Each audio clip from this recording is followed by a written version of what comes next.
XML is a markup language similar to HTML, but more flexible since you can create your own custom set of tags to describe the information you're working with. With XML workflows, you can bring structured content into InDesign and create pages in an automated way with amazing speed.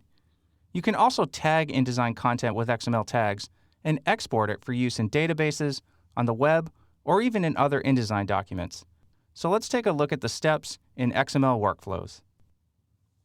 The main purpose of bringing XML structured content into InDesign is that you can use it along with a tagged template to automatically create layouts. You can create in a matter of seconds what would take you hours or days to do manually. The catch is that the pages have to be very consistent, so something like a directory or a product data sheet would be appropriate for an XML workflow. Something with highly designed, unique page layouts like a magazine would not.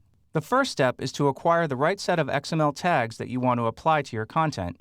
You can either create them from scratch, or even better, load them from an XML file that matches the structure you want.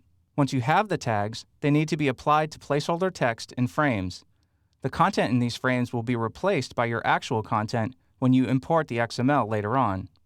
Then, to ensure that the content receives the right formatting, you establish a connection between XML tags and styles by mapping tags to styles. You can map XML tags to paragraph, character, table, or cell styles. And then finally, you can import the XML into InDesign. The content knows where to go thanks to the tagged placeholder frames, and it knows how it should be styled thanks to the tag to style mapping. Now let's take a look at the basic steps of a workflow where you take structured content out of InDesign by exporting XML. Again, the purpose of exporting XML is to reuse content. Like with the XML import workflow, the first step here is to acquire the right set of tags for your content, most likely by loading them from an XML file.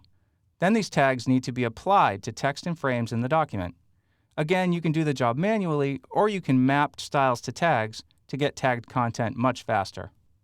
Once you have tagged content, you can use the structure pane to make adjustments, adding or deleting elements, rearranging them to get the right order, and applying attributes. And then finally, when you have the content in the right structure, you can export the XML. So there you have the two basic XML workflows. In one, you can use tagged placeholders and tag to style mapping to create automated layouts. And in the other, you can apply tags to the text and frames in your layout, refine it in the structure pane, and then export it for use on the web, in databases, or other documents.